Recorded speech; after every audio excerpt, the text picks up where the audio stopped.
들 그게 뭐 컵에 그 동전이 떨어진데 그게 관성의 법칙이라고 주장을 하는데 과연 내 자신이 그게 관성의 법칙에 의해서 그렇게 되었다고 설명할 수 있는 사람이 있는지는 난 잘 모르겠어.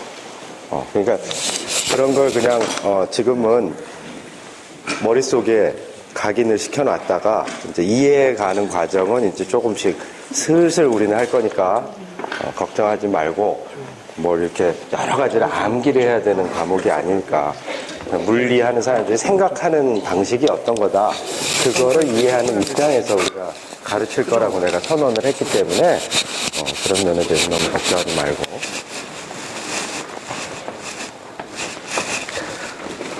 아무튼 갈릴레이가 계속 많이 나오죠. 그러니까 갈릴레이가 아무튼 실제 현상에 근거하고 상당히 수학적인 구조로 물리적인 이론을 구축해야 된다라는 것을 처음으로 이제 주장한 사람이에요. 자, 지난 시간에 좌표계 뭐 그런 얘기를 살짝 했었는데 무엇이나 그 존재하는 그 자체가 있겠지만 사람이 그걸 보고 인식을 하는 것이기 때문에 어떻게 생각하면 상당히 철학적인 내용이 될 수도 있는데 예를 들어서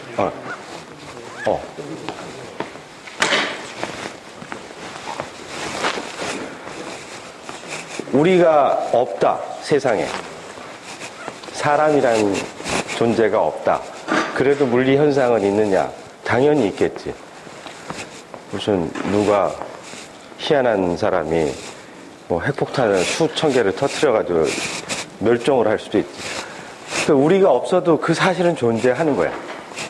그런데 옛날부터 원시시대 이전 무슨 빅뱅부터 그 물리 현상은 존재했었던 거로 믿어지고 다만 우리가 세상을 바라보고 세상이 이러한 과학적인 구조로 만들어져 있고 그렇게 진화해 나가고 어떤 변화를 겪는다라는 사실은 우리가 깨달아야지만 인식이 되는 거죠.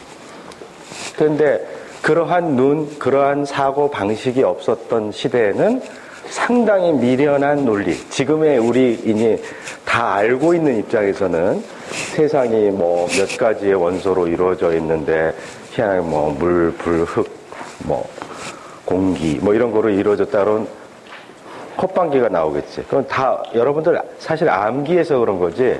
그 시대에 태어났으면 그 시험 공부해야 되고 어떠한 이야기 대화를 하더라도 그거를 알아야지 상식이고 그걸 모르는 사람은 되게 바보고 지금 이야기를 하면 이제 좀 이렇게 돈 사람이라고 얘기할 거라. 그러니까 그 시대에 세상에 대한 물리적인 이해를 기준으로 해서 사람들이 상식이라는 게 만들어지고 그런 상식에 근거해서 좀 더 그 세상을 바라보는 어떤 세계관 이런 것들이 생겨나오게 될 수밖에 없다. 사람은 결국 물질 공간 속에서 살아나가는 것이기 때문에. 그렇지만 또 사람의 정신이 중요한 것은 그것을 깨닫지 않으면 엉뚱하게 깨닫거나 미련하게 깨달으면 그 미련하게 살 수밖에 없다는 게 또 현실이고. 어쨌든 그런 물리 법칙 이런 것들은 결국 사람의 힘으로 찾아낸 것이고 그렇지만 그 대상은 원래 진짜로 존재하는 것은 존재하고 있는 것으로 우리가 믿어야만 한다. 이제 종교적인 믿음보다 훨씬 더 강력한 거지. 종교적인 믿음을 이야기할 때는 그럼 이제 그런 논쟁을 하게 되면 시간이 한두 끝도 없고 내가 그걸 아는 게 별로 없으니까 이제 이야기를 듣다 보면 비논리적인 게 많거든. 그렇지만 여기에서는 과학에서 얘기할 때는 그걸 믿는다라고 했을 때 그거에 거짓된 증거, 카운터 익sem플을 발견할 수 없기 때문에 믿는 것이지 어느 한순간 반례가 나타나면 나는 그걸 버려야 되는 게 과학적인 사고방식이라는 게 그게 좀 다른 점이에요. 아무튼 사람이 인식을 해야 되기 때문에 무엇인가 자연현상, 똑같은 현상을 보더라도 각자 다르게 보인다는 것을 우리가 인식을 해야 되고 그리고 그 서로 다른 사람들이 어떻게 대화를 해야 되는가. 내가 본 것과 당신이 본 것과 같은지 다른지 같으면 뭐가 같고 다르면 뭐가 다르고 그 이유는 무엇인지 그것을 서로 이해할 수 있는 정도의 어떤 체계를 만들어 나가야 되는데, 물론 갈릴레이는 이 모든 물리 법칙이 아주 단순화되는 시스템이 관성좌표계이다라는 걸 발견했고, 내가 떨어지면서 펜과 함께 떨어졌나? 뭐 기억나요? 내가 떨어질 때 여러분은 나나 펜이나 같이 떨어지는 걸 보면서 나하고 펜은 다 지구의 중력의 힘을 받아가지고 떨어지는 현상을 본 것이고, 근데 내 입장에서는 뭐야? 펜은 아무 힘도 받지 않고 그러니까 내가 관성 좌표계에 있었다라고 주장한다면 얘 펜이 내 옆에 움직이지 않고 있었으니까 이것은 아무 힘도 받지 않았다. 여러분이 막 올라가고 지구가 올라가고 이 세상이 다 힘을 받아서 돌아가는 것이다 라고 내가 주장했을 거예요. 근데 그렇게 된 순간 여러분 모든 사람이 판단했었던 내가 힘을 받고 운동하는 사람이었다는 사실 위배가 되지. 그러니까 여러분들은 모두 관성좌표계에 있었기 때문에 내가 힘을 받고 가속을 중력 가속도에 해당하는 9.8m/s 스퀘어의 가속도를 받고 운동했다는 사실에 동의할 수 있었지만, 나는 관성좌표계가 아닌 곳에서 관측을 했기 때문에 그거에 대해선 뭔가 고려를 해줘야 된다. 오케이? 아무튼 모든 관성좌표계에서는 물리법칙이 동일하게 작용해서 여러분 옆자리에 있는 사람이 물론 이렇게 손가락도 움직이고 눈도 깜빡이고 그러지만 대충 움직이지 않으니까 뭔가 힘의 평형을 받아서 네트 포스라고 하는데 그 주어진 힘의 총합이 0이 되어가지고 힘이 없으니까 가속을 하지 않고 관성의 법칙에 따라서 그대로 가만히 있는 사람은 가만히 있더라라는 결론을 내릴 수 있었다라는 거예요. 아무튼 그런 서로 다른 관성 좌표계에서 어떠한 물리 법칙은 유효해, 아주 일치하는 현상을 invariance라고 그래요. invariant하다, 불변한다. 그 법칙 자체가 불변할 수 있고, 그런데 때로는 바뀌기도 해. 근데 바뀌는 게 불규칙적으로 바뀌는 것이 아니라 매우 규칙적으로 바뀌어. 그러한 것을 공변성이라고 얘기하는데, covariance. 그러니까 어떤 벡터라고 하면은 이제 방향과 크기가 있는 걸 벡터라고 한다고 지난 시간에 대충 얘기했는데, 이 팔이 가리키는 게 어떤 화살표라고 생각해요.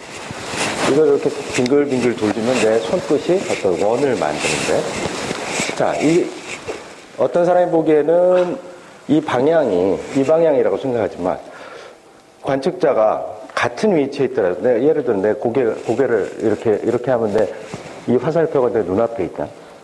근데 이게 가만히 있는데도 불구하고 내가 고개를 싹 돌리니까 왼쪽에 있고, 이래도 왼쪽이네? 희한하네? 이런 걸 로테이셔널 시메트리라고 하는데, 이걸 내가 이렇게 돌려 관측자의 입장을 아무리 바꿔도 요 팔이 안 바뀌어. 물론 요 손바닥이 지향하는 방향까지 고려를 한다면 조금 바뀌겠지만, 아무튼 이런 것들이 있어. 어떨 때 바뀌기도 하고 안 바뀌기도 하는데, 잘 생각을 해보면 당신이 고개를 이쪽으로 돌렸기 때문에 앞에 있던 것이 왼쪽으로 간 거다. 오른쪽으로 돌렸으니까 왼쪽으로 갔다. 뭐 이런 번역할 수 있는 작업을 할 수 있고, 바뀌는 그 방향이나 크기가 혹시나 바뀌는 경우에, 어떤 물리량의 크기가 관측자에 따라 바뀌는 경우에 규칙적으로 바뀌는 것을 찾아낼 수 있어. 어쨌든 절대로 안 바뀌는 물리량이 무엇인가를 알아내는 것도 중요하고, 관측자에 따라 그 측정량이 바뀔 수 있지만 어떻게 규칙적으로 바뀌는지 그것을 이해하는 것이 물리법칙을 수학적으로 기술하는데 매우 중요한 포인트가 돼요. 그 중에 이렇게 회전하는 거는 너무 복잡하니까 관성좌표계 2개가 있다 했을 때, 예를 들어 이런 물체가 여기 가만히 있는데 힘의 평형을 이루어서 가만히 있어요. 가만히 있는 물체는 그러니까 disturb 되지, unless disturbed, 무엇이 이렇게 방해를 하지 않는다면 가만히 있거나 계속 운동하는 것이, 똑같은 속도로 운동하는 것이 관성의 법칙이죠. 자, 내가 하나의 관성좌표계, 상대적으로 정지해 있는 관성좌표에서 저 지우개를 봤을 때 움직이지 않아. 그런데 저걸 움직이기도 할 수 있지만 저 존재는 그대로 있는데도 불구하고 내가 만약에 이렇게 관성좌표계, 이 등속도로 움직이는 관성좌표계에서 보면 전 뒤로 가고 있네. 자, 이러한 현상. 저거는 그대로 존재하지. 전혀 바뀐 게 아니지.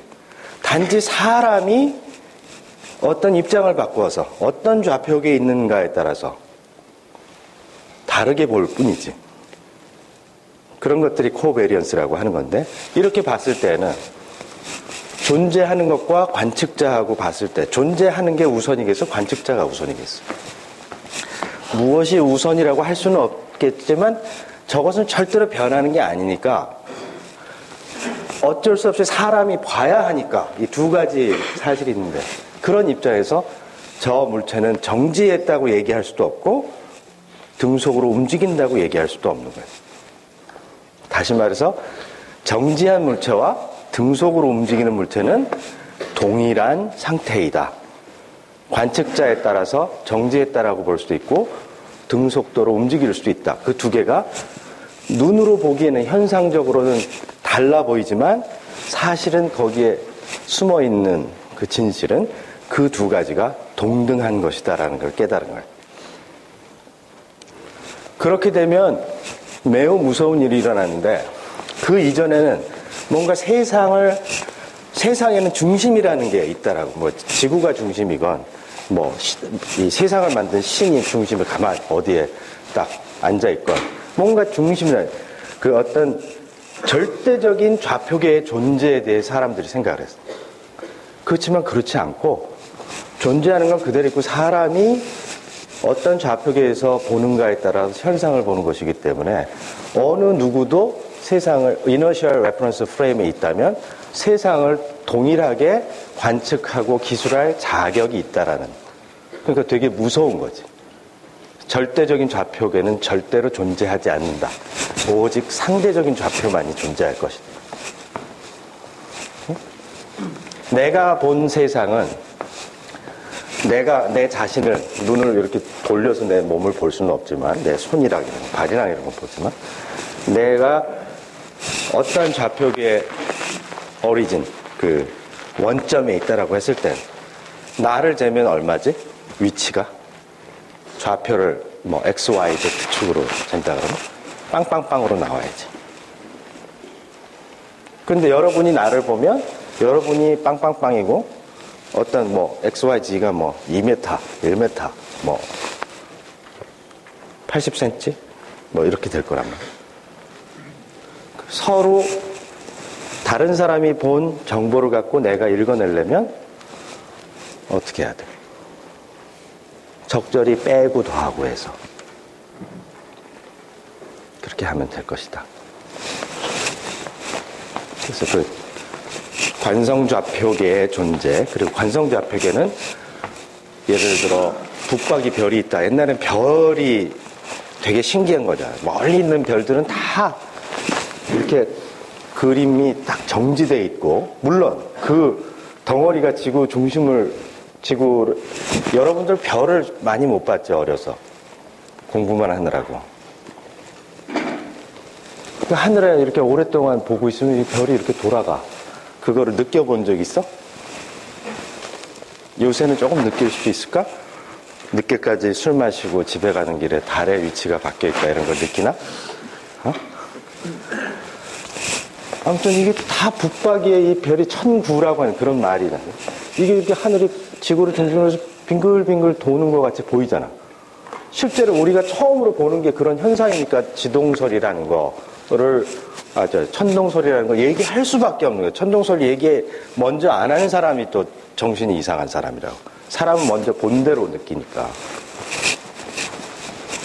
아무튼 이런 모든 것이 결국 관측자에서 출발하고, 근데 갈릴레이는 이런 모든 관측자들이 만약 관성의 법칙을 만족하는 좌표계 안에 있다면 모든 관성 좌표가 동등하다는 사실을 밝혀요.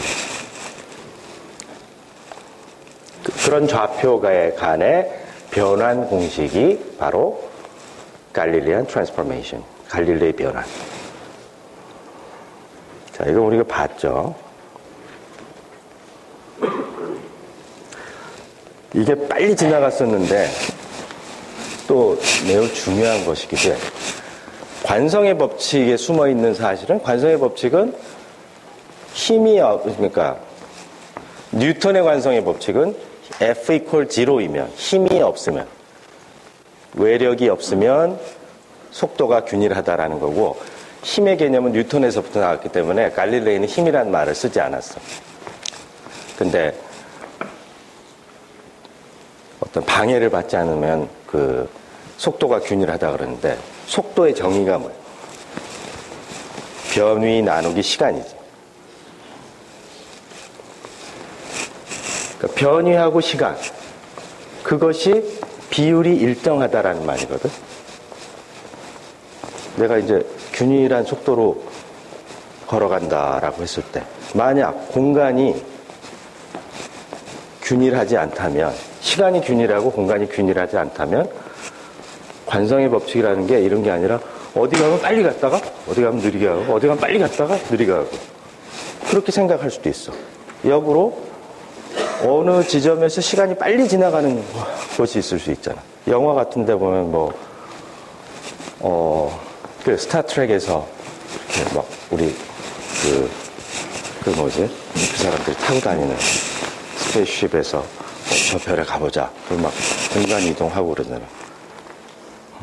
그 공간에 따라, 위치에 따라, 또 시간에 따라 막 이렇게 균질하지 않을 수도 있을 텐데, 관성의 법칙이 만족한다는 사실은 공간과 시간이 균일하게 흘러가고 분포되어 있다라는 것이 그 안에 암시되어 있는. 그리고 관성의 법칙을 얘기할 때 동으로 가는 것, 서로 가는 것, 동서남북에 따라 또 하늘로, 땅으로, 방향에 따라 다르다는 얘기가 없지. 그냥 단순히 속도가 같다니까. 세상은 또 일로 가도, 아래로 가도, 위로 가도, 어느 방향이나 방향에 따라서도 다 로테이셔널 시메트리, 세상을 이렇게 90도 돌린다고 해서 세상의 물리 법칙이 바뀌지 않을 거다. 그런 가정들이 저 안에 들어가 있어. 그러니까 아무 법칙인 것 같지도 않은 관성의 법칙은 모든 물리 법칙의 핵심적인 법칙. 그로부터 모든 것이 자연적으로 튀어나오고. 자, 이거를 만들어 보자 그랬죠.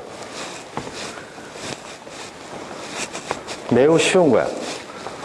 여기 자를 이렇게 대가지고 미리미리 이렇게 1m 이렇게 표시를 해놔. 그리고 여러분들이 표시된 지점을 이 지우개가 지나갈 때마다 1초, 2초라는 단위는 우리가 지금 주어진 게 아니니까, 세상에 아무것도 없고 나는 관성의 법칙만 갖고 있으면, 마찰이 없다고 치면 얘가 탁 치면, 실험을 잘못했네. 탁 치면 이게 균일한 속도로 계속 갈 거 아니야. 이것이 가는 지점을 멀리서 바라보면서, 여기에서 여기까지 간 시간을 어떤 일이라고 하자. 일이라고 하자. 그러면 그 다음에 2배의 시간, 3배의 시간, 눈을 보는 위치로 시간을 파악할 수가 있지.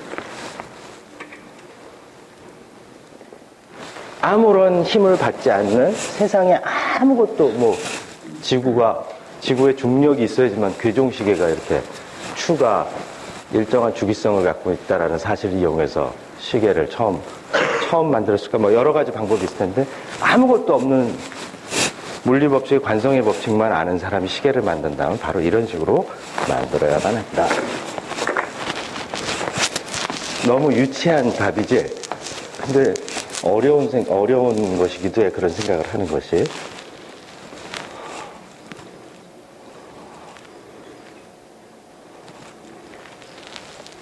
자, 이제까지 여러 가지 법칙에 대해서 봤는데, 요거 19일이라고 하지 말고 요거 다음 주 수요일로 바꿉시다. 지난 시간에 보여주려고 했는데 못 보여줬어?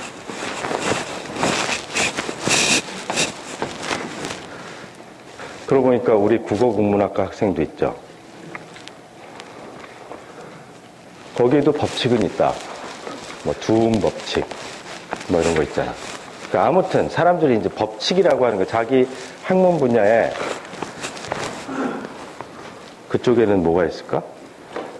화공생명이라고 했나? 거기에 무슨 법칙? 꼭 굳이 뭐 나하고 아주 일치되지 않더라도 내가 이제까지 배워온 분야 중에 나의 전공에 가장 가까이 있는 부분에서 법칙에 대해서 얘기를 하고 인문계 쪽은 예를 들어 법대생도 2명인가 있잖아. 그러고 법에 대해서 얘기를 해. 그게 뭐가 다른가? 그러니까 지금 어떤 정답을 요구하는 게 아니고 사람들이 얘기하는 법칙이라는 단어는 동일한 단어를 쓰는데 그 사회에 그 사람들은 어떠한 입장에서 법칙이라는 거 꼭 지켜야 될 어떤 규율 뭐 이런 거지. 근데 자연의 법칙은 지켜야 되는 게 아니라 우리 거부할 수 없는 그냥 현실이고 뭐 그런 것에 대한 학문 분야에 따라 뭐가 다른지. 그렇지만 유사한 점이 무엇이고 다른 점이 무엇인지를 잘 파악을 하고 이런 말이 있잖아.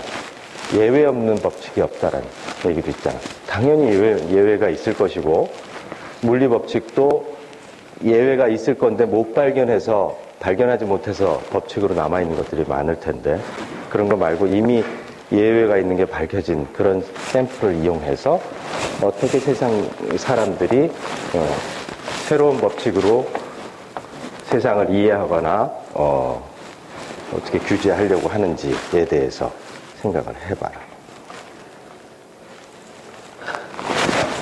자, 그래서 다음 시간이 이제야 왔네요. 어디 있을까?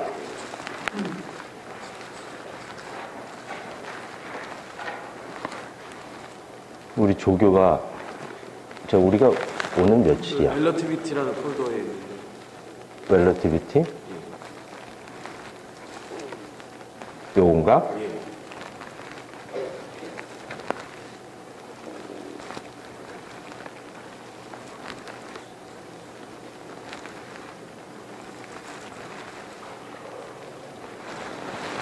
자, 고전 물리라고 한다면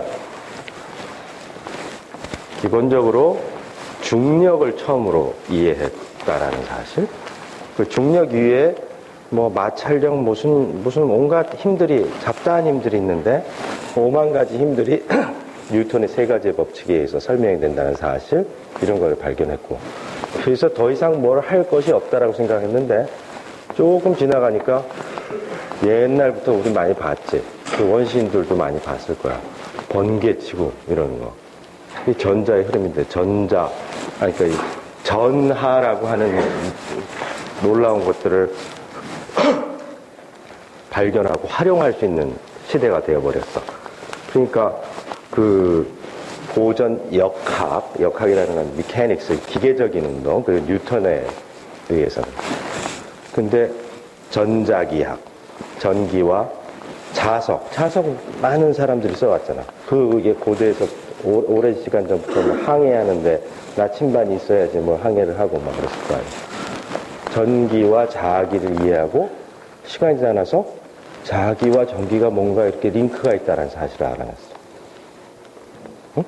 전류가 그러니까 나침반의 방향이 움직이고 또 패러데이는 자석을 갖고 막 움직여가지고 전기를 만들고 뭐 이런 현상이 발생했어요.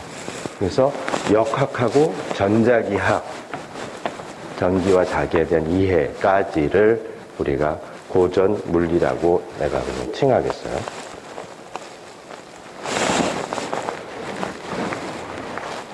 뭐 우리나라에도 무엇이 있겠지만 한 다음 학기나 내년이나 그때쯤은 이게 패러렐하게 연대표를 싹 만들어가지고 이제 우리나라에서 어떤 과학이 있으면 나한테 좀 공부를 해서 보여주겠는데 지금 현재는 어떤 자료든지 여러분들이 뭐 도서관에 가서 찾기도 힘든데 너무 바쁜 세상인데 인터넷이나 이런 데로서 제대로 된 그 정보를 구할 수 있는 그런 재료를 갖고 우리가 하려고 하기 때문에 거의 대부분 위키피디아나 그리고 실험 중에는 유튜브에 나와 있는 실험들을 많이 쓰긴 할 거예요. 단 거기에 아주 그 잘못된 것들이 많은데 내가 좀 걸러서 우리한테 교육적으로 쓸모 있는 거 재료를 모아서 할 건데, 아무튼 저 시대, 저렇게 뭐 아리스토텔레스 시대, 세상이 저렇게 네 가지 원소로 이루어져 있고 에테르라고 하는 것은 천체를 구성하고 있는 어떤 물질이라고 생각했어요. 그래서 운동의 방향이 예를 들어 이렇게 전에부터 뭐든지 이렇게 떨어지는 거는 다 알았단 말이야. 이렇게 떨어지는 거. 얘네들이 떨어지는 이유는 다 이 땅으로부터 온 땅이 기원인 물질들은 다 땅으로 지향해서 운동을 한다. 그리고 뭐 불을 피면 연기가 난다. 아, 얘는 공기 그 오리진이 에어다. 그래서 불로 연기가 날아간다. 아주 상식적인 얘기지. 그런데 매우 철학적이고 매우 믿음직스러운 이론이었는가 봐. 그 이론이 오랫동안 지속이 되었고 갈릴레이 같은 사람이 그런 사실에 대해 반대되는 이야기를 하는데 거의 죽다시피 한 거 아니야? 아무튼 모든 운동이 어떤 쟤네들 저 5가지 원소들의 중심체가 있는 곳을 지향해서 운동한다라고 생각을 했대요. 그리고 당연히 천구가 빙글빙글 돌고 우리 눈으로 보이는 대로 세상이 우주의 중심이라고 생각을 하는 게 당연했겠지. 갈릴레이의 실험과 연관돼서 무거운 것이 빨리 떨어진다. 이것도 당연한 거야. 왜냐하면 공기의 마찰이라는 거죠.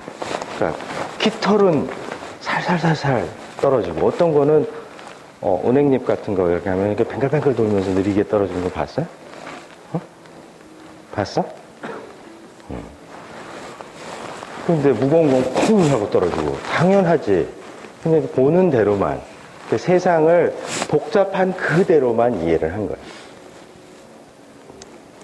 근데 나중에도 알겠지만 그런 관성의 법칙 이런 건 눈으로는 절대로 볼 수 없는 현상이거든. 지구상에서 사는.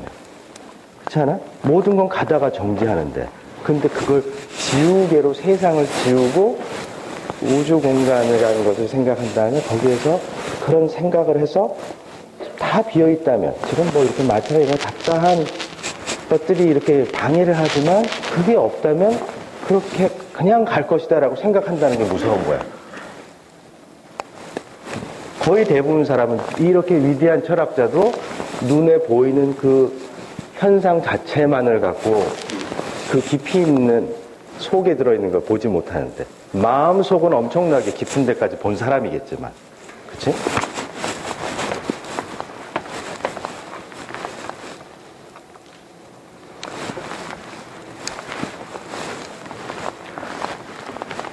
자, 또 희한한 일이 있어. 옛날에는 지금도 그렇고 여러분이 지구가 둥글다는 사실은 교육을 받아서 알았지. 그리고 초등학교 때도 중학교 때도 시험을 보더라고. 뭐 지구가 둥근 11가지인가 있는데 설명할 수 있어? 시험 본 적 있어? 정말? 기억나? 누구? 아는 사람. 지구가 둥근 이유에 대해서, 증거에 대해서 초등학교 때 시험 안 봤어? 다 까먹었어?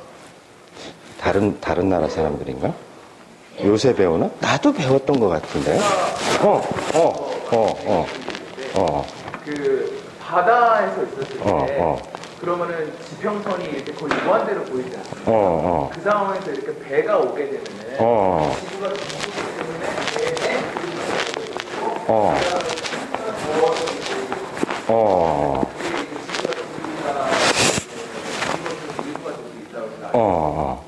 자, 이런 것처럼 아주 옛날 사람들도 그때는 또 눈도 좋았을 거 아니야. 요새같이 공부도 많이 안 하고 바깥에만 다니고 먼 산을 보고 별을 보고 그래 많이 보고 그러면 눈이 좋았지. 안경을 안 낀 사람이 없네. 좀 있다. 그러니까 그 먼 바다에, 그러니까 또 사람이 바다에 보내면 다시 돌아오는 데는 몇 달이 걸릴 수도 있고 죽어서 못 돌아오는 사람들도 많을 거고 지금 뭐 하루면 뭐 미국도 가고 그러는데 그러니까 눈이 뚫어지게 바라보는데 돛을 보니까 희한하다. 밑둥이 없고 저 위만 있지? 그런데 그 다음에 평평하다라는 세상에서 그거를 세상에 이렇게 휘어있다. 부분적으로 휘어있다. 고기만 이렇게 움푹 꺼진 걸까? 그 논리를 확장해가지고 어떻게 둥근 데까지 연결하는가. 자, 다음 이게 볼거리를 하나 보면서 저 옛날 사람 에라토스테네스라고 하는 사람이 어떻게 그 옛날에 지구가 둥글다는 가설을 이용해서 그것도 그 가설을 세운 데는 경험한 바가 있었어. 그걸 통해서 지구의 크기를, 지구의 둘레를 계산을 했어. 무서운 사람이야.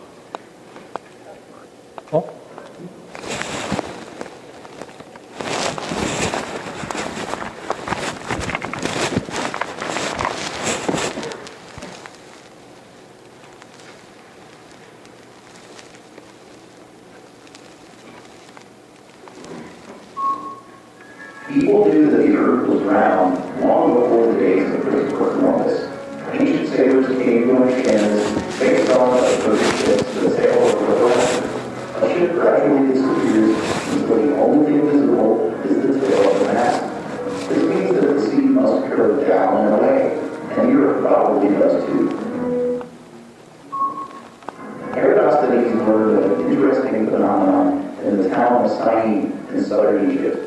At precisely noon on every 21st of June, which was the longest day of the year, the sun was directly overhead Syene. Vertical pillars would cast no shadow, and the well would be illuminated all the way to the bottom. This never happened in Alexandria, several hundred kilometers to the north.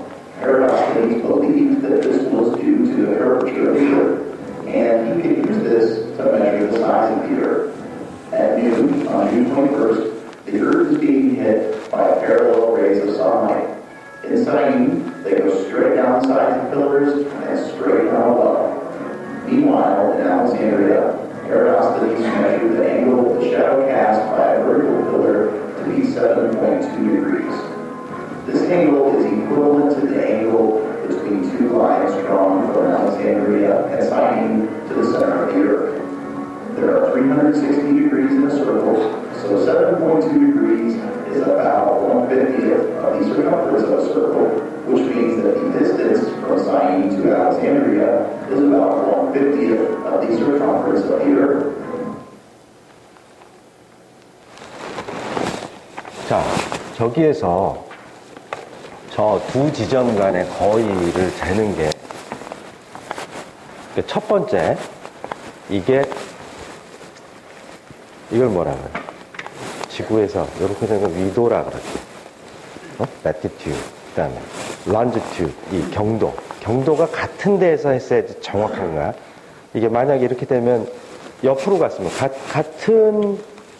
같은 위도상에서 움직인 두 점에서는 시간이 지나가면서 무슨 뜻인지 알겠어? 그러니까 이쪽 그림자를 갖고 각도를 이용해서 그거를 몇 배로 해서 빙글 돌린 거니까 이 경도가 일치되는 지점에서 그러니까 그런 경도가 일치된 지점을 파악하는 기술이 있었다라는 거예요. 첫 번째. 다시 말해서 정국이라는 걸 알아야만 했었고 두 번째 문제는 그게 여기에서는 안 나왔어. 한 800km가 된대. 그래서 여기 넘버 2는 옛날에 내가 대학 들어갔을 때인가 고등학교 때인가 코스모스라고 하는 그 시리즈가 있었어. 그 칼 세이건이라고 그 천체물리학자인데 천문학자. 그 사람이 이제 빅뱅 뭐 이런 거 관련해서 이제 자연 세계에 대해서 그 어떤 다큐멘터리 같은 거 설명해주는 그런 프로가 있었는데 거기에서 똑같은 내용에 대해서 이야기를 이거를 두 번째 건 지금 보여주지 않겠지만 그 800km라는 거리를 그 시대에 어떻게 쟀을까? 내가 다음 시간에 누가 이렇게 물어볼 거야? 어떻게 됩니까?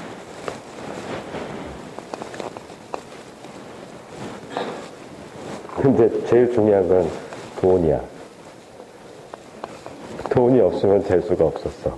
거기 그런 얘기가 나와. 자기가 잴 수는 없었을 거거든.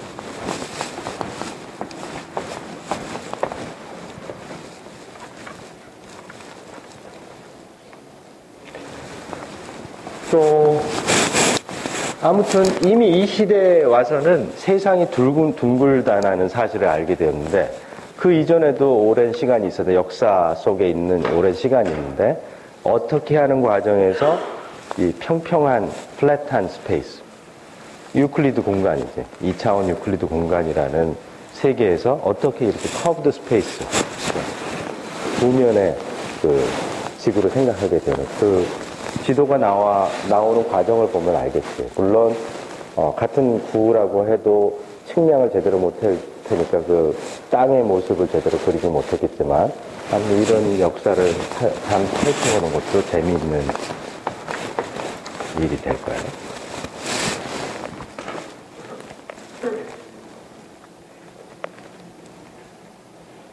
또 지구가 둥글다라고 했으면 위에 있는 사람은 잘 사는데 밑에 있는 사람은 왜 그러면 지옥으로 떨어질까? 이런 생각을 하지 않겠어? 그렇지 않아. 그러니까 그런 생각도 좀 해보고 자, 천구를 그 일반인이 천구를 보면 당연히 돈다고 생각해.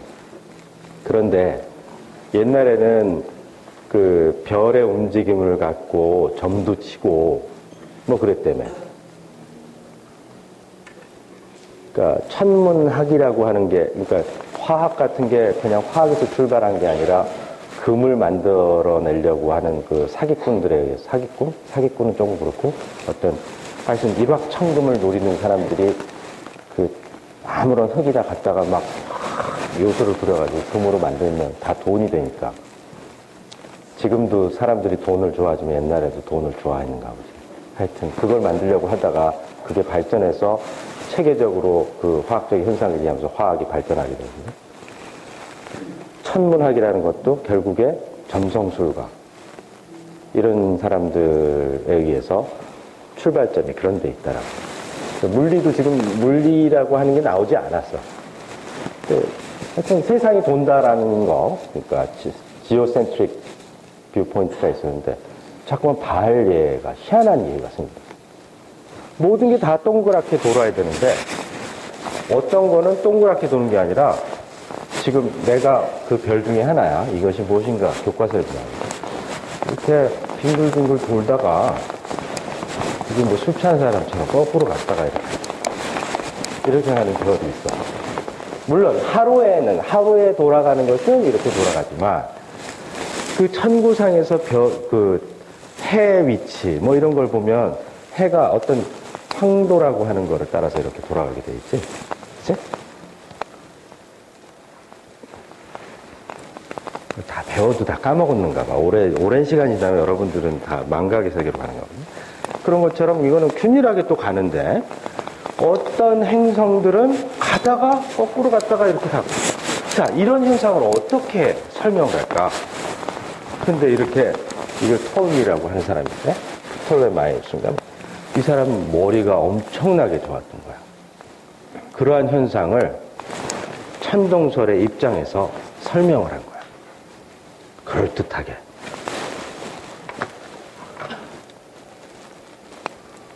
그러니 그 설정 능력이 어느 정도 있으니까 자, 이제 왔다가 가는 그런 별의 모습을 살짝 보여주는데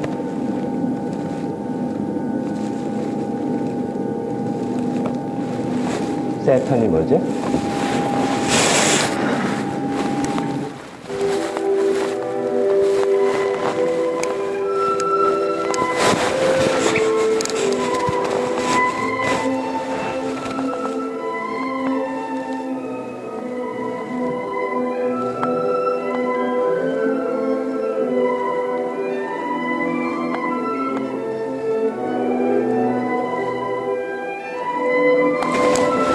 궤적을 봐요.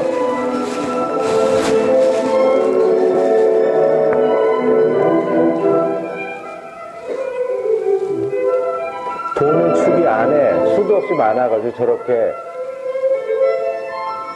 거꾸로 갈 수도 있다라고 설명을 한 거야. 여전히 지구는 세상의 중심이고.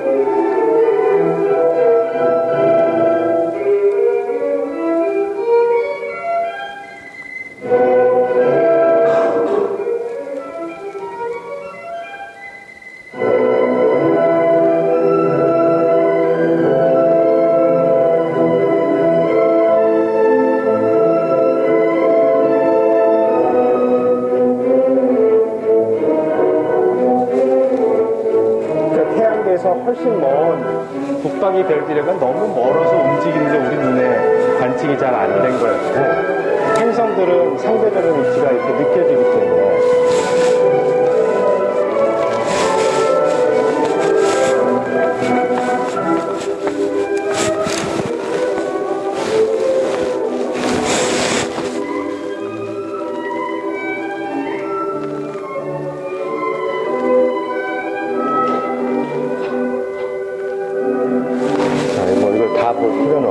여러분이 알아서 보길 바라고.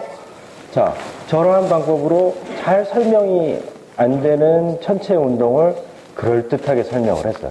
저거 전문가나 끝까지 저게 예를 들어 물리하는 사람이나 이런 사람은 좀 지독해서 진짜 저게 맞아? 저런 얘기를 듣는다고 아무도 안 믿어, 물리하는 사람은. 그게 무서운 점인데 근데 누가 이렇게 그럴듯하게 얘기하면 그 권위에 놀려가지고 그런가 보다, 저 사람 대단하다. 이 내용이 도대체 세상이 얼마나 미련하길래 1300년 동안 1400년 동안 아무도 이거에 대해서 뭐라고 하지 못한 거예요. 얼마나 무서워.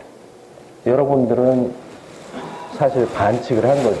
저런 고민 수천 년이 넘는 시간 동안 사람들이, 그러니까 역사에 남아있는 시간 동안 사람들이 그냥 저렇게 우매하게 남이 하는 얘기만 듣고 그렇다 그러면 그렇고,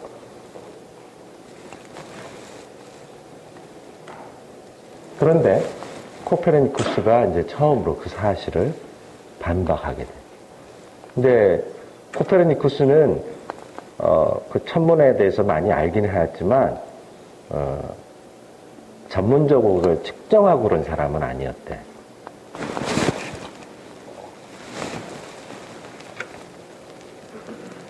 이걸 다 보고 지나가면 재미있긴 한데 어때?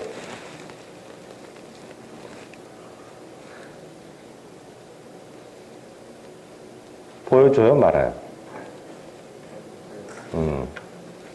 자, 지금 스토리가 있는 거야. 그러니까 내가 다는 안 보여주고 이제 핵심적인 부분만 이렇게.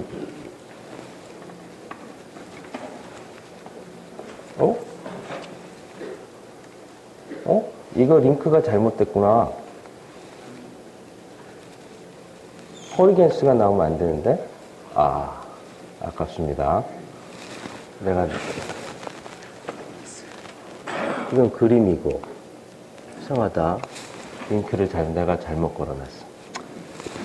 아무튼 코페르니쿠스는 하여튼 세상을 많이 돌아가면서 그런 정보를 얻어서 그래야 될 것 같다는 걸 사변적으로 결론을 낸 사람이었고, 케플러는 놀라운 사람이에요. 그 자신도 놀라운 사람이지만 그 전에서부터 있었던 정보가 있었어. 그걸 물려받아서 수학을 되게 잘한 사람이었거든. 그 데이터 포인트를 모든 종류의 천구에서 돌아가는 그 행성들의 운동에 대해서 다 점을 찍어서.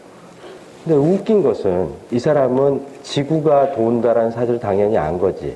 그러니까 지구의 상대적인 위치에 따라 그 별의 위치가 이렇게 수치한 것처럼 비틀거리고 거꾸로 가고 이런 걸 보는데 이걸 다 번역을 했어. 레퍼런스 프레임을 자기로 그러니까 자기 중심이 아니라 태양 중심으로 딱 놓고 이렇게 딱 그려보니까 타원이 되니까 찾아내. 그 타원이라는 게 수학적으로 맞아야 되잖아. a제곱 더하기 a제곱분의 x제곱 더하기 b제곱분의 y제곱은 1 이렇게 딱 포뮬라가 나와야 할 거 아니야. 그걸 찾아내. 왜 그런지는 모르겠어. 중력이라는 거에서 존재는 뭐죠? 하여튼 모든 행성이 그런 타원 궤도를 만족한다. 또 면적 속도가 일정하다. 뭐 궤도 반지름과 주기가 어떤 일정한 파워러를 만족한다는 사실을 발견해냈어. 이건 놀라운 발견인데. Steinman told Kepler that the apparent motion of Mars was the most difficult to reconcile with a circular orbit. After years of calculation, he believed that he had found the correct values for a Martian circular orbit which matched 10 Polaroid observations within 2 minutes of arc. 마르스가 화성이야. Now, there are 60 minutes of arc in green, and of course, 90 degrees from horizon to zenith. A few minutes of arc is a very small quantity of matter, especially without telescope. But Kepler's ecstasy of discovery seemed rumbled into gloom, because 2 further observations by Tycho were inconsistent with his orbit by as much as 8 minutes of arc. Kepler wrote, "If I had believed that we could ignore these 8 minutes, I would have patched up my hypothesis accordingly. But since it was not permissible to ignore them, those 8 minutes pointed the road to a complete reformation of astronomy." The difference between a circular orbit and a true orbit of Mars is distinguished only by precise measurement and by a courageous acceptance of facts. Kepler was profoundly avoided having to abandon a circular orbit. It shook his faith in God and the nature of perfect celestial geometry. Having cleaned the stable on the earthly Bible, he was left with only a single cartful of nothing. He tried various oval-like curves, calculated away things in our medical space, which caused him, in fact, to reject the correct answer. And months later, in some desperation, tried to form it the first time for an ellipse. The ellipse matched the observations of Tycho beautifully. In such an orbit, the sun is not centered, but it is offset. It's at one focus of the ellipse. 엘리트의 초점이라고 하죠. It goes more slow. As it approaches the near point, it speeds up. 저쪽에 가면 느리게 돌고 가까이 오면 빨리 돌고. Kepler's first law of planetary motion is simply this. A planet moves in an ellipse with the sun at one focus. 그 이전까지 모든 천체 운동이 원운동이라고 믿었어요. 원이 완벽한 구조이다. Imaginary wedge-shaped area. 이게 두 번째 법칙, 면적 속도 일정의 법칙. 각 부채꼴의 면적이 같도록 이 반지름이 가까워지면 이게 빨리 지나가야지 면적이 동일하게 되겠지.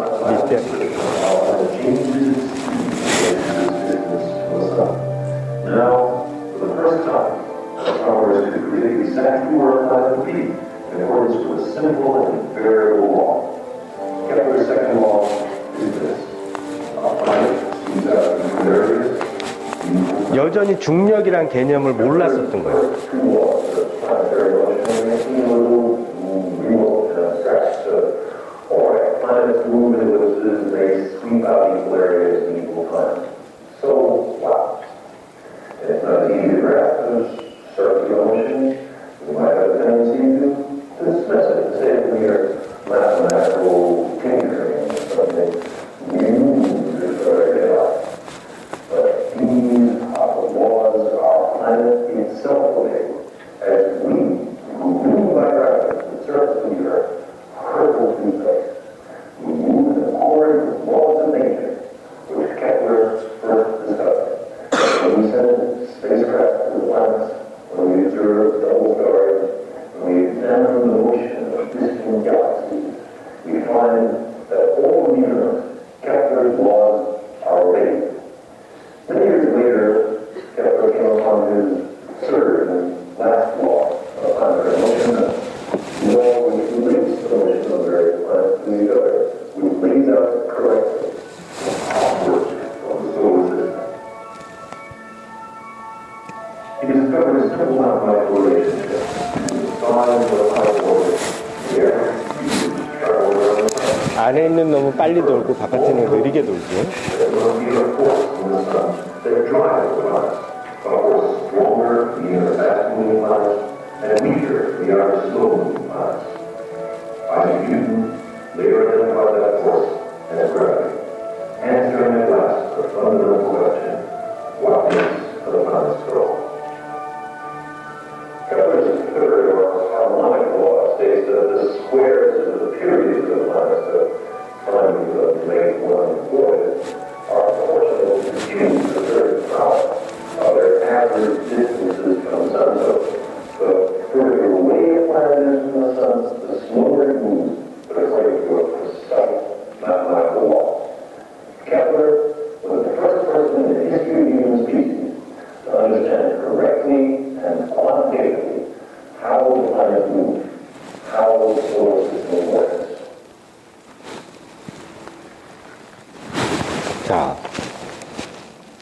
그렇지만 안타깝게도 케플러는, 그러니까 이 순간까지도 뉴턴의 법칙이 알려져 있지 않았기 때문에, 중력에 대한 정확한 수리적인 이해가 없었기 때문에 이 케플러의 세 가지 법칙은 다 독립적인 법칙이에요.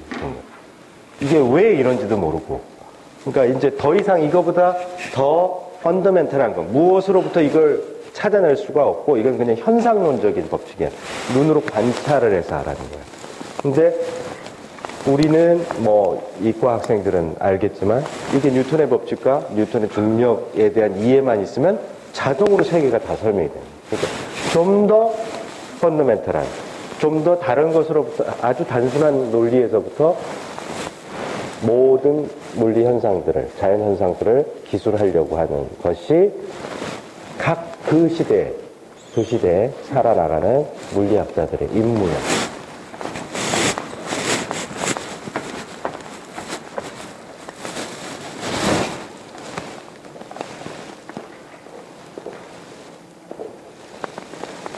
결국에 케플러가 그렇게 할 수 있었던 일은, 갈릴레가 이렇게 손으로 잡고 있는 게 저게 뭘까?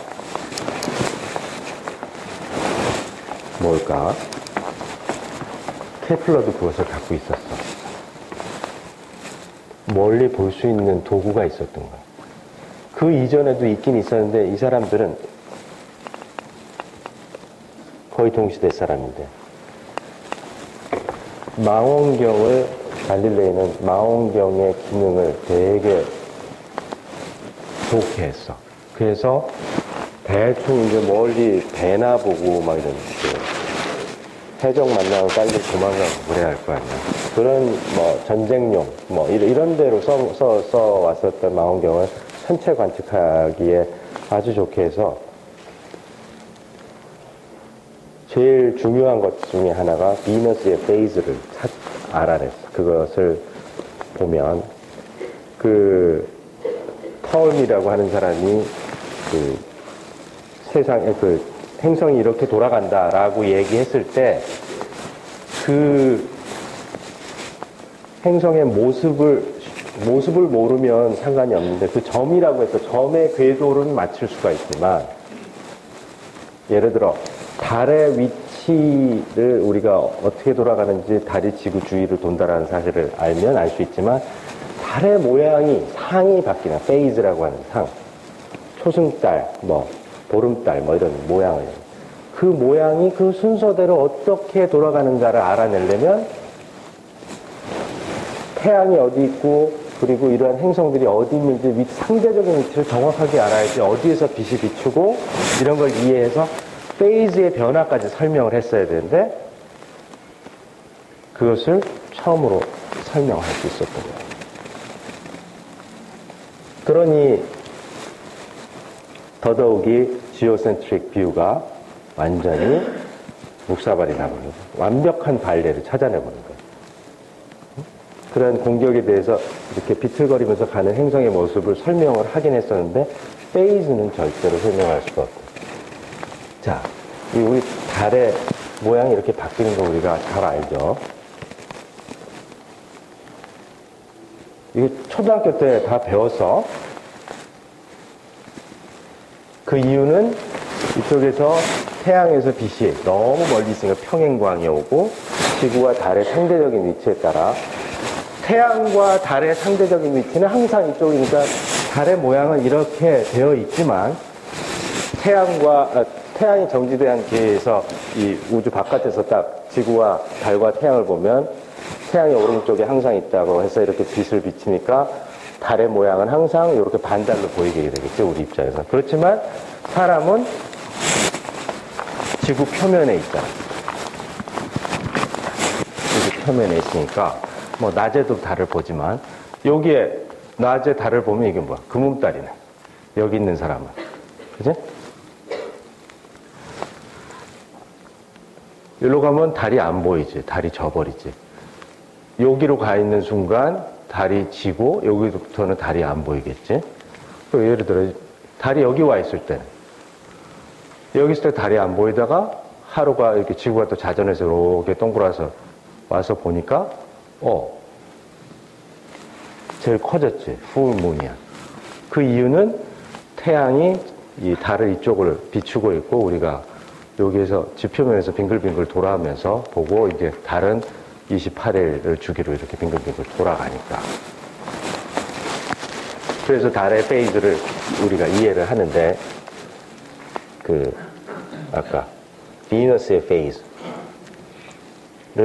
갈릴레이가 설명을 했다. 그리고 갈릴레이가 그 아리스토텔레스의 이후로 계속 사람들이 믿었죠. 무거운 걸 빨리 떨어진다라는 사실을 뭐 실제로 보였는지 안 보였는지 2009년에 실제로 피사의 사탑에서 이 실험을 했어요.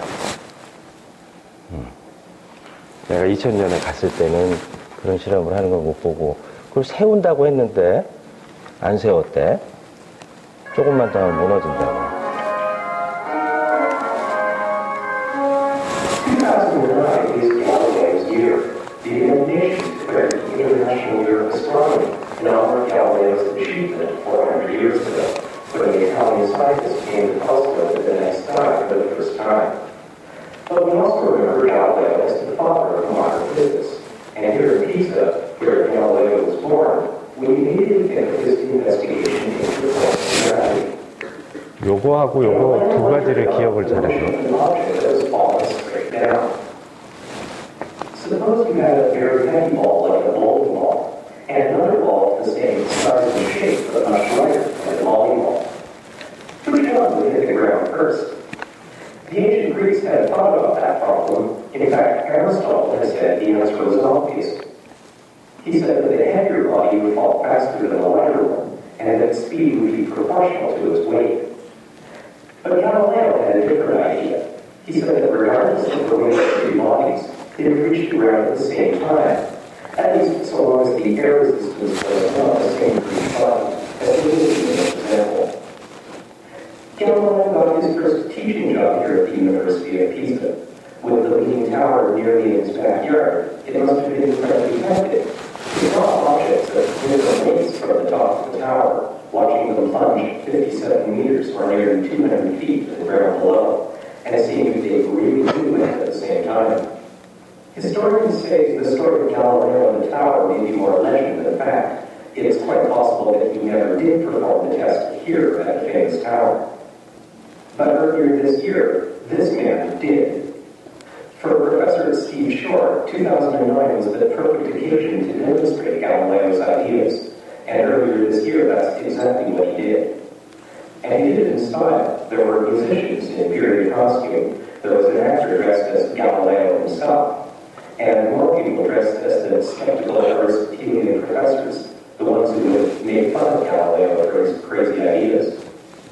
Unfortunately, it started to rain, but the demonstration went ahead. Professor Short climbed up the 293 steps to the top of the tower, carrying jugs of water up to different sizes. Now, as I mentioned, it was raining, so just try to ignore my umbrella there at the top of the frame. There's Steve Shore at the top of the tower with a bottle of water in each hand. And now, watch carefully.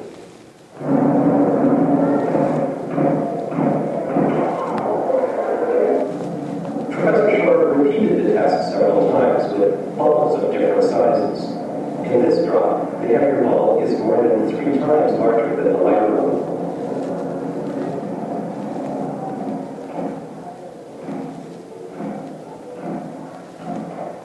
If the real Galileo had been here to see all of this, he would have been pleased. He was right. Aristotle was wrong. The bubbles crashed to the ground at the same time. Galileo had shown that the rate at which a body falls is independent of its weight.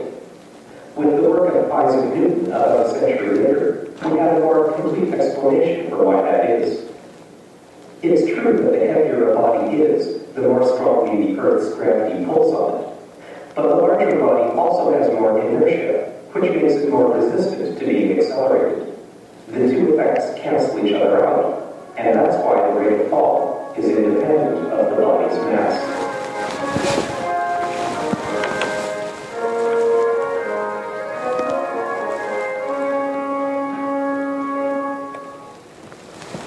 여기에 또 다른 숨어있는 내용이 있는데 F equals MA라고 하는데 나와 있는 M이라고 하는 게 mass인데 엄밀히 따지고 보면 그 mass의 definition, 정의는 inertia에서 나오는 거예요. 그래서 그런 걸 inertial mass라고 해요.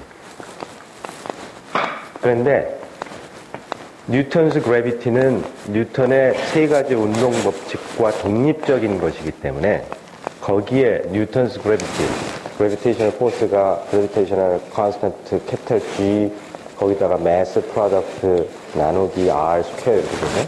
거기에 나오는 매스는 사실 그래비티를 주는 소스가 되기 때문에 그래비테이셔널 매스라고 해요. 엄밀히 따지면. 근데 그 그래비테이셔널 매스, 중력을 주는 질량과 관성 또는 에피콜 MA의 운동 법칙에 적용되는 질량이 동일하다라는 가정이 숨어져 있어요.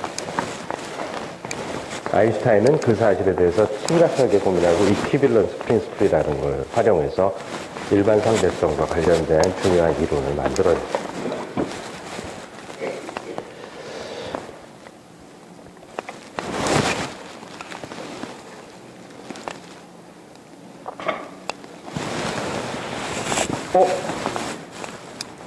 견즈가 뭐지? 자, 이제 오늘 마지막 비유는 이 사람은 갈릴레이가 아니야. 갈릴레이는 별의별 일을 다 했어. 그러니까 그 켐슬러는 그 천체 운동에 대해서 그걸 자꾸 열심히 찍어가지고 수학적인 포뮬라를 찾아냈고, 갈릴레이는 그 실험하는 걸 좋아해서 자기 손으로 이렇게 다 하는 걸 좋아해서 진자가 주기를 갖고 있는 사실을 처음으로 알아냈어.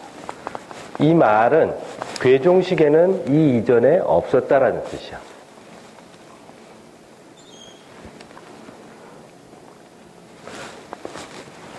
주기성을 발견했는데 추의 무게와 상관이 없고 이게 뭐냐, 이게 스퀘어 루트 G분의 L이라고, 길인데 길이가 길면 길수록 늦게 왔다 갔다 해. 그리고 짧으면 딸랑딸랑 이렇게. 그 길이의 루트에 비례한다는 사실까지 갈릴레이가 발견했어. 그리고 파동에 대해서 되게 유명한 허이겐스라고 하는 사람이 1673년 약 한 40년 뒤에 정확한 포뮬라를 유도했어. 지금 우리 물리 교과서에 나오는 게 그때 얻어졌다는 거예요. 자, 그럼 마지막으로 물리에서의 실험의 중요성이 얼마나 중요한 건가. 아무리 머리가 좋은 사람이도 머릿속에 생각만 해가지고는 물리 현상이란 없는 거야. 존재하는 것만이 물리다라고 하는 것을 마지막으로, 아까 그 자리에 똑같은 자리로 돌아가요.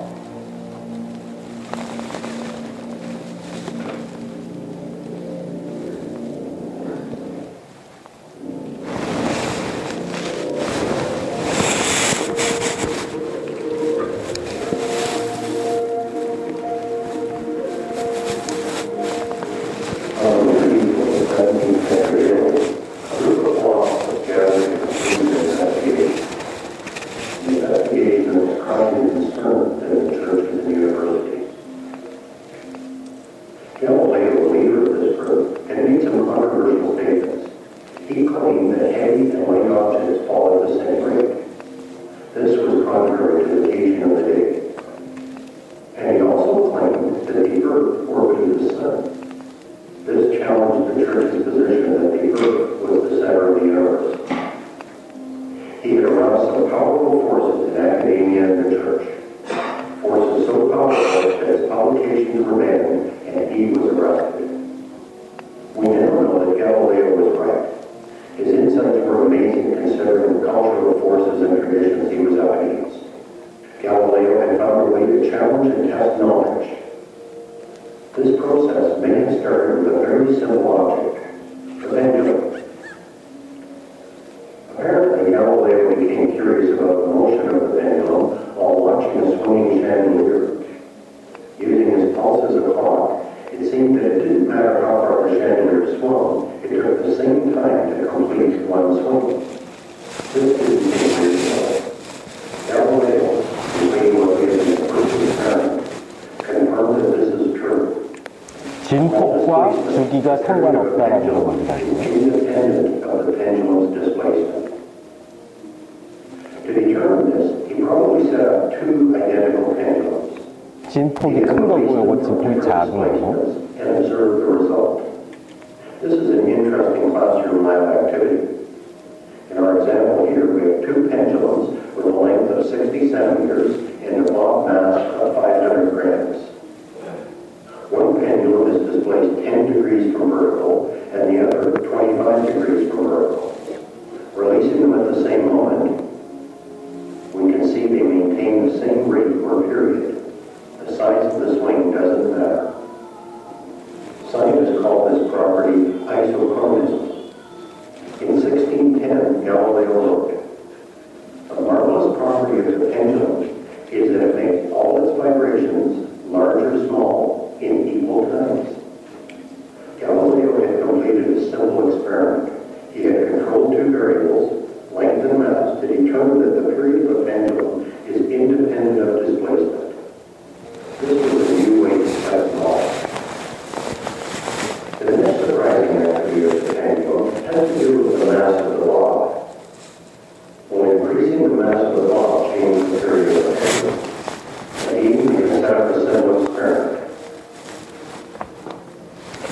저 실험을 통과하게 된 매스 인디펜던트하다는 걸 보여주면 떨어지는 물체, 이게 얘네들도 계속 떨어지고 있는 거거든. 떨어지는 물체가 속도가 똑같다라고 하는 내용하고 동일한 논리. Releasing them at the same moment, we can see the period remains the same. Surprisingly, the two bobs, though of different mass, swing side by side, maintaining the same period. The heavy bob moves at the same rate as the light bob. This may be the revelation that led Galileo to challenge the teaching that heavy objects fall faster than light objects.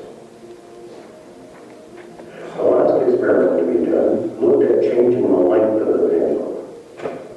Here we have a pendulum of 60 centimeters long beside a pendulum that is 80 centimeters long. Both with a 500-gram bob and both displaced 25. Releasing them at the same moment, we can see they don't have the same period. 긴 게 느리지. Taking less time to complete a swing. Galileo studied this property extensively, documenting vibration and length ratios for hundreds of pendulums. Using an experimental method, he had discovered three important properties of the pendulum. Both mass and displacement have little effect on period, but changing the length of a pendulum changes its period. He realized the potential of this device as a timekeeper, a precision clock. But one problem remained. How would you calibrate the pendulum? That is, what is the precise period in seconds of one swing? In the early 17th century, there was no method of accurately measuring time. 정확한 시계가 없었다는 Friends 게 of Galileo had come together to solve. The proposed solution was to count the swings of a pendulum during one 24-hour rotation of the Earth. The rotating Earth was and remains the foundation 하루 종일 저 개수를 센 거야. 몇 번, 얼마나 지독한 사람이에요. This requires once and for all that 3 or 4 patient and jury's friends, having noted a fixed star that stands against some fixed marker, taking the pendulum of any length, shall go counting its vibrations during the whole time of the return of the fixed star to the original point. And this will be the number of vibrations in 24 hours. With the aid of some 아까 friends, 그 자리지? waited until the rotating Earth aligns the star with the fixed object. 별이 여기를 만나는 지점. 그 순간, 여기 지금부터 세! 이렇게 해서 저 안에 세는 거야. 그래서 밤새도록 몇 번인가 세고, 그 다음날 밤에.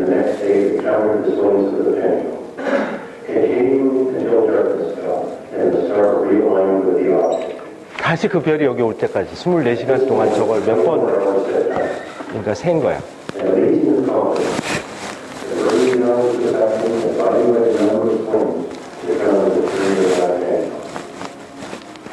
Using Galileo's data from earlier experiments and his understanding of the relationship between time and length, it was then possible to calculate the period of any pendulum of known length.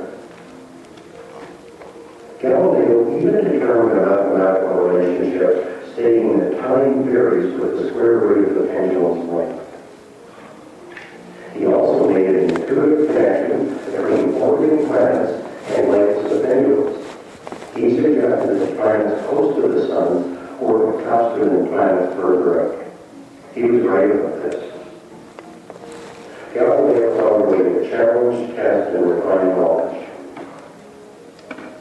In 1633, for expressing opinions contrary to the teaching of the Church, Galileo was sentenced to a lifetime of house arrest. Despite his confinement, he continued to work, completing a book on motion of objects. He died at his home near Florence on January 8, 1642. He was 77 years old.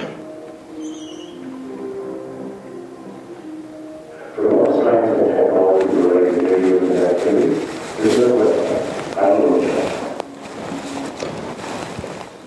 자, 갈릴레이가 왜 과학의 아버지라는 것이 여기에서 여실히 드러나는데 절대로 생각만을 하지 않고 생각도 했지. 그렇지만 저렇게 끈질기게 사실에 근거해서 누가 24시간 동안 저걸 세는 그런 상상을 누가 하겠어. 엄청난 정밀도의 데이터를 가지고 그 데이터를 설명하는 이론을 만들다 보니 그런 데서 과학이라는 게 나뉘어. 이래야만 과학은 이래야만 하는 당위적인 법칙이 아니라 자연에 일어나는 사실에 근거하다라는 거예요. 그래서 저 시대부터 과학이라는 게 만들어졌다라고 모든 과학의 아버지라고 하는 이유가 바로 이것이다. 이상.